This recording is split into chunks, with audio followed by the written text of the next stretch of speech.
Shri Gurubhyo Namaha Harihi Om Guru Brahma Guru Vishnu Guru Devo Maheshwaraha Guru Sakshat Param Brahma Tasmai Shri Gurave Namaha Shruti Smriti Purananam Alayam Karunalayam Namami Bhagavatpadam Shankaram Loka Shankaram Apara Karuna Sindhum Jnanadam Shantarupinam Sri Chandrasekhara Gurum Pranamami Mudanmaham Pradyajya Maunam Vadadati Cha Vrajam Bharatasya Pradesha Pradesham Madhusyandhivacha Janandharma Marge Nayan Sri Jayendra Gurubhati Chitte Vaidigashri vanda Mama paakradhukku. So I'd come to Vaidigashri to see Mama. So Mama said, why don't you say a few words about our Pariva?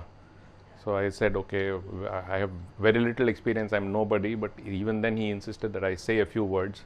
So I will share my few experience, one or two of my experiences with Pariva. The first one is after a lot of visits to Kanchipuram. This was about maybe 8-9 years ago. I had come to Kanchipuram for some occasion. So Pariva had just returned from the northeast after a long trip for about 1 or 2 months. He had returned after a long trip. He looked very tired. So I asked Pariva and said, Pariva, you're looking very tired.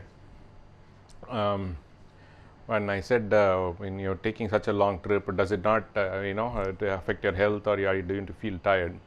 So Pariva's instant response was with a laugh. He started with a laugh and he said, if I don't go, who will go? So he said, if I don't go, they get converted to something else. They go towards another religion, or they get distracted. So for them, even inside the forest, like the tribals and all those people, they have some connection to our Sanatana Dharma. But if some guru doesn't go there, they don't see that connection. So at some point in time, they lose that connection and then they move away. So unless they see somebody and get some connection there, then that connection doesn't exist. So I don't mind going anywhere. I go each and every small village, I go meet them. So when I go, they all come running to me and say, Shankaracharya has come, Shankaracharya has come, Shankaracharya has come. So they all come. So what I do, so when I see all of them, I do some project for them. Sometimes I open an eye hospital, some hospital there, some school. Something or the other has to be done so that we are constantly connected, so that they don't move away from our Sanatana Dharma. So he says, for that I will not stop at anything. I will do anything for them. Isn't that my job? What else is there for me?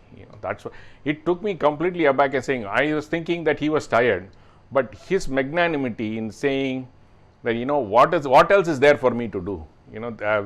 The sheer uniqueness of Pariva, he would never stop in one place, say, okay, Kanchipuram is his anchor, he will come back, but constantly traveling, going to one place or the other, be in touch with the people.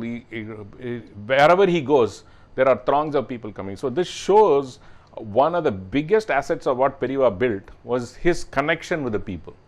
Mama was also saying today, the way he connected with everyone, irrespective of where they came from, who they are, what religion they are, the way Pariva connected was something that phenomenal. There was I am from the US, so I come maybe once or twice a year or once a year to see him and to get the blessings of Parivas. On one occasion, when we visited him, we were telling that we do every year when Pariva was there, we do 3 Jayantis and 1 Aradhana.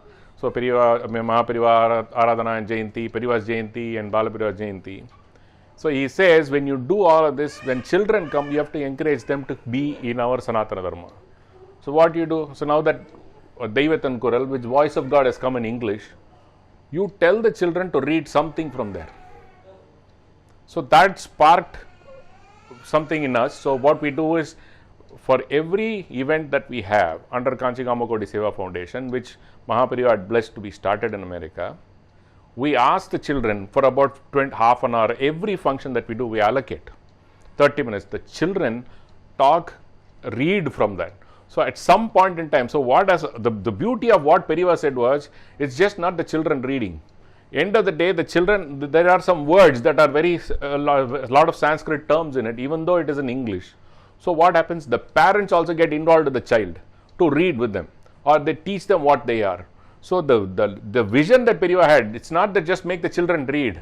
That is what we typically understand. But with that one word, Pariva said he has involved the entire family in reading the voice of God.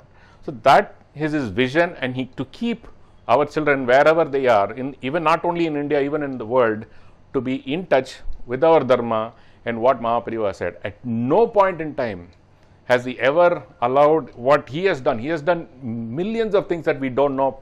Probably in the few years that have been so many years to go by, we will know all of it. Not even once he would say what Periva has done. He will, whenever you go to him, he will only talk about Mahapariva or something else, that some good we have to do for the country, for the people. That's his magnanimity, and that is an experience that I will share throughout my lifetime. So what we have in USA is we have an organization called Kanchi Kamakoti Seva Foundation. The core objective that when Mahapariva blessed the organization was to do all our basic pujas, but not to do something extensive. But the reason is it is an anchor for our people in the USA to be in touch with the Matam and its related activities. There are so many activities going on in the Matam related to Vedarakshanam, Gorakshanam, Vriddhashramam. There are a lot of schools, so many activities. For all of those activities, we need to have some kind of a reach, some contact, because all over the US they can't be in touch with Matam all the time. So what we have is, we have an organization in America. We have multiple chapters. We have a chapter in New Jersey, New York, Boston, Washington DC, Texas, California. So we have a lot of, and Chicago. We have all these chapters, so that in each of the chapter, people who are nearby can be in touch with them so that they can contribute or be involved in the activities of the Kanchi Kamakoti Peetham. KKSF has been in existence for 25 years. We have a huge family of people or devotees of Kanchi Matam linked to us. So a lot of activities we do. They could do all the way from education, because there is a school where there are Vidyarthis that learn Veda on one part and attend school on the other part. So we help them. Vriddhashramam, in Kalavai there's a beautiful Vriddhashramam, so people help for that. Then lot of projects, social projects that Periva thought about. Let us say if there is a flood, there is famine, or whatever it is, Periva, when we always have done what we could do from our part to support what Periva does. It's just not only religious activities or something. A lot of social causes are also a part of what our organization does. So it's just a brief as to what we do, and we have different chapters. First one we started about 25 years ago. Guru Ayappan from New Jersey was the prime anchor. He's also part of it now, but he has also brought in youngsters in, so that he just say we need to. It's not just you start something and it ends at some point in time. We need to keep this going for generations, because that is our anchor in US. Namaskaram.